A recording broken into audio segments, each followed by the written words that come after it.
नमस्कार दर्शकों, मैं उपस्थित हूं आपके साथ चर्चा के लिए भाग्य भाव को लेकर। पिछले वीडियो में इस विशेष भाव की चर्चा के दौरान हम लोगों ने अध्ययन किया कि हमारा भाग्य हमसे 2-3 कदम आगे कैसे रहता है। परंतु आज का जो विषय होगा वह यह है कि हमारा भाग्य हमको ऊपर ले जाता है, फिर अचानक से नीचे ले आता है, फिर संघर्ष की स्थिति के बाद फिर ऊपर ले जाता है, फिर नीचे ले आता है।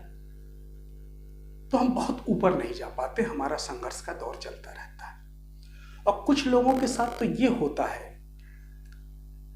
कि उनका भाग्य ऊपर ले जाता है और फिर एकदम बहुत नीचे आने के बाद वो समाप्त से होने लगते हैं। तो हमारे आज का विषय का अध्ययन का कारण यह है कि ऐसी परिस्थितियों में आप निराश न हो।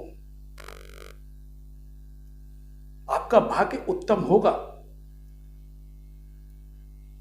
आप अपने ऊर्जा को बनाए रखें। उसके कुछ बिंदुओं पर हम लोग चर्चा शुरू करते हैं। प्रिय दर्शकों, आप इस काल पुरुष की कुंडली को देखिए। जो 9वां भाव है, जो भाग्य का भाव है, उस पर कल हमने कहा था कि भाग्य के विवेचना के साथ साथ इसी भाव से हम धर्म की विवेचना भी करते हैं, अध्यात्म की विवेचना भी करते हैं। और धर्म अध्यात्म की विवेचना का कारण यह है कि इस भाव के अति विशिष्ट कारक ग्रह गुरु हैं पर बहुत से योग बन रहे हैं जो आपको ऊपर ले जा रहे हैं, चाहे वह पाप ग्रह के कारण बन रहे हो या शुभ ग्रह के कारण बन रहे हो। लेकिन यदि आपने धर्म का पालन नहीं किया, पराक्रम के साथ साथ धर्म को साथ में नहीं रखा, आप प्रबल धार्मिक बनने की तरफ नहीं रहे, तो आपका भाग्य कमजोर हो जाएगा। अब जब भी धर्म की चर्चा होती है तो बहुत से दर्शक यह प्रश्न कर देते हैं कि क्या कनाडा में रहने वाले या और धर्म के लोग यह जो पाप के कर्म करते हैं उनकी प्रगति कैसे हो जाती है? आपका प्रश्न उचित है। धर्म जो है ध्री धातु से बना हुआ है और ध्री का अर्थ होता है धारण करने योग्य। जो हम धारण कर सके, स्वीकार कर सके, वो धर्म है। कौन कौन से गुण स्वीकार कर सकते हैं हम? क्षमाशीलता, दया, सत्य, दानशीलता, आचार विचार, यही तो सारे धर्मों में है।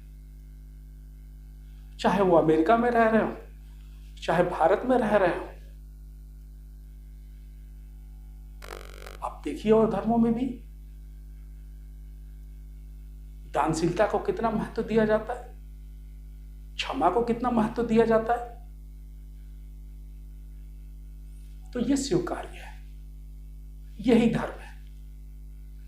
आप अपने पराक्रम के दौरान जब इस धर्म को साथ लेकर चलते हैं तो आपका भाग्य निरंतर मजबूत होता रहता है।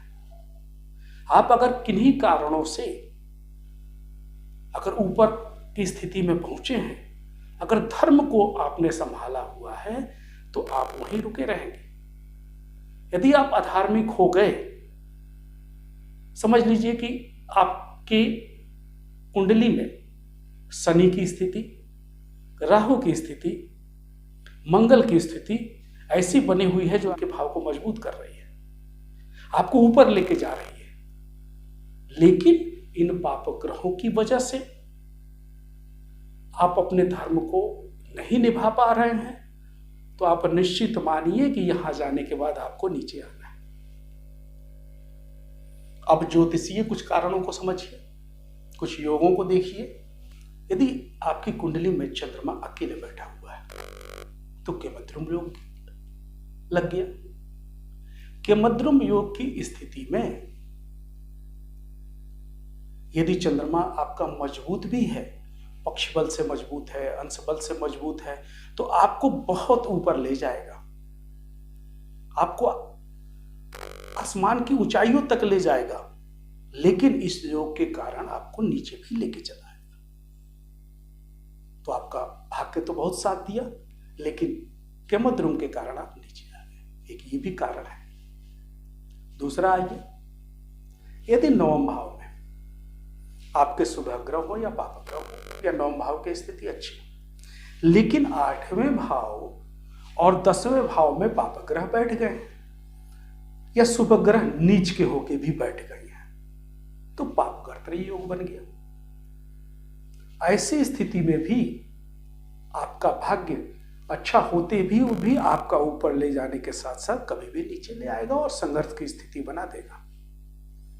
अब आइए, मैंने बताया तीसरा भाव आपका पराक्रम का भाव है। यहां भी यदि द्वितीय भाव और चतुर्थ भाव में पाप ग्रह बैठ गए तो पराक्रम भाव को पाप कर्तरी योग में लेकर के आ जाएंगे और आपके पराक्रम को निकृष्ट बना देंगे। और जब आपका पराक्रम निकृष्ट हो जाएगा तो आप उस स्थान को कायम करने में सफल नहीं हो पाएंगे और फिर नीचे आपको आना पड़ेगा संघर्ष के दौर में। इसके साथ यदि आपका भाग्य भाव का स्वामी नवमेश 6वें, 8वें और 12वें भाव में बैठ गया, तो यह भी आपके भाव अगर कितना भी उत्तम हो, लेकिन आपको यह संघर्ष के दौर से गुजारेगा।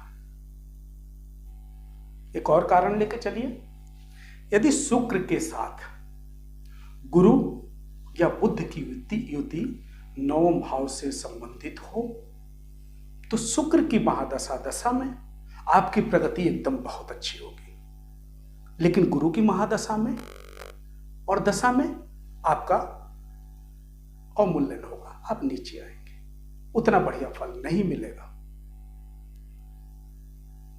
परंतु बुध की दशा में उतना अंतर नहीं पड़ेगा, आप समानांतर ही रहेंगे।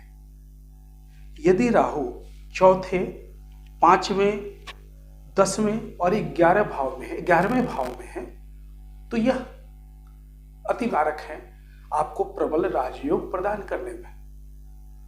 परंतु यहां पर अति विशिष्ट कारक गुरु की दृष्टि युति आपकी इन भावों में नहीं हुई या गुरु कमजोर हुए तो आप अधार्मिक हो जाएंगे, फिर वही स्थिति, आप फिर से नीचे आ जाएंगे। तो आप निराश ना हो, आपको अपने मन में संकल्प लेना होगा कि यदि आप परेशानियों के दौर से भी गुजर रहे हैं, बहुत संघर्ष की स्थिति में हैं, अपने को अकेला महसूस कर रहे हैं, तो अपने धर्म को ना छोड़ें, अपने आत्मबल को बनाए रहें, अपने आत्मबल को बनाए रखें, पराक्रम को जारी रखें, धर्म की मदद लें और अपने भाग्य को उत्तरोत्तर अच्छी दिशा में ले जाएं। यही शुभकामना। प्रिय दर्शकों, इस चर्चा के बाद हम इस बात पे चर्चा करेंगे आने वाले वीडियो में कि वो कौन कौन से संबंधी हैं या जुड़े हुए लोग हैं, जैसे माता है, पिता है, पत्नी है, पुत्र है, जो हमारे भाग्य को बनाने में, हमारे भाग्य को मजबूत करने में किस तरह से योगदान देते रहते हैं।